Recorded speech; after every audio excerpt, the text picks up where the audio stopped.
This is a presentation about time series analysis for the COMEX copper spot price by using support vector regression. It has been written by Esperanza García Gonzalo, Paulino José García Nieto, Javier Gracia Rodríguez, and Fernando Sánchez Las Heras from the University of Oviedo.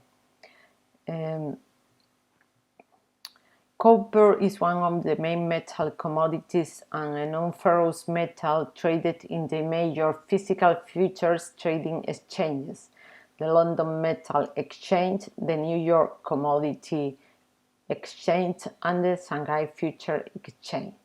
Prices of these exchanges reflect the balance between copper supply and demand at a worldwide level. The present research uses as its main source of data the monthly copper spot closing price from the COMEX from January 1960 till October 2019. The method used was support vector regression with different schemes for arrange the data. Given a dependent variable and the independent variables that can belong to a multidimensional space, we create a predictive function that is of this form. It's the kernel is linear or has this form if we have a different kernel. In this case, we have used the RVF kernel. That depends only of a sigma parameter. The training dataset comprises the data from January 1960 to August 2018, while the forecasted monthly prices start in September 2018 and end in August 2019. Thus, in this particular case, we must forecast 12 steps ahead. For the three numerical schemes we have used, only one variable, copper price, has been used. All the available data has been used as training data. The data between September 2017 and August 18 has been used as a validation set. Different models were created with the training data, and the optimal hyperparameters were obtained with the grid search method using the validation set. The number of training examples depends on the lag. All these models depend on 5 parameters. The first one is the lag. That is the time period of observations used for each example in the training set. The second parameter is the number of samples used. It depends how much we go back in time taking samples to construct the model.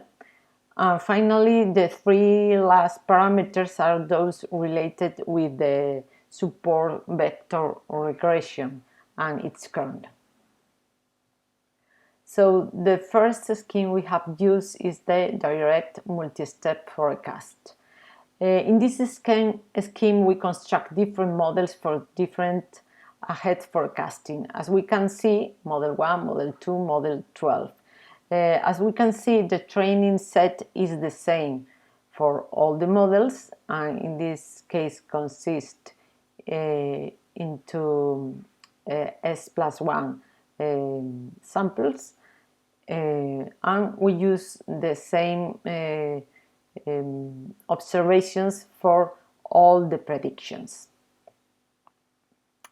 The second scheme we have used is the recursive multi-step forecast. In this case, we construct only a model that could be the same as model 1 from the previous method. Then at each step, we forecast only one value, the next value. Then we incorporate this predicted value, drop the oldest value, and predict a new value. For the next step, we incorporate the two predicted values, drop a new old value, and so on. And the third scheme is the direct recursive hybrid forecast. This numerical scheme is a mixture from the two previous ones. We create a different model for each prediction, but in the predicting stage, the models are able to incorporate the predicted values. In this case, the first, in this case, the first and the second, and so on. In this case, we don't drop any values, so the models are different. Well, let's see the results. The one that worked worse was the direct multi-step forecast. It started okay, but as we advance, the results are worse, and the predicted and observed value distance between themselves. The recursive multi-step forecast worked quite well here. Let's remember that we incorporate the predictions as we advance. And in this case, the predicted and observed values are quite close. And finally, the direct recursive hybrid forecast model works also pretty well. And let's compare the goodness of fit of the three methods. The best results are obtained from the direct recursive hybrid methods from the point of view of goodness of fit. The MAPE is the lowest, the same with MAE and RMSA. Okay, the second best is the recursive multi-step, and the final one, the worst, it was obvious nevertheless, looking at the figure, at the graph, was the direct multi-step.